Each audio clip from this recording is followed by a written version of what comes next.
This video deals with editing the template profiles. In the earlier video where we were setting up the rooms and defining the rooms, we had a quick look at the importation and setting up of the profiles, the template profiles.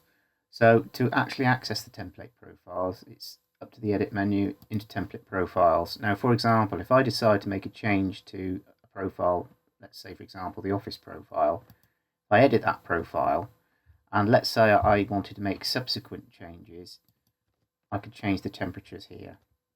This will only update the items that have been changed by applying this tick box here. So if I decide that all subsequent changes or existing rooms plus new subsequent changes will be brought into effect, I change that control temperature in the cooling design space for 23 degrees. If I OK that now, every new room that adheres to this profile will have that new temperature, and also it will allow me to update the existing rooms, and I can also apply the lighting profile to the space as well.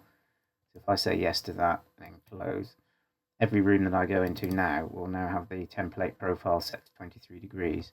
So it's a subsequential change. If you don't wish to make the change, then what you would do is not tick the box, put the new temperature, and then every new space would adhere to the change, but existing ones won't be changed.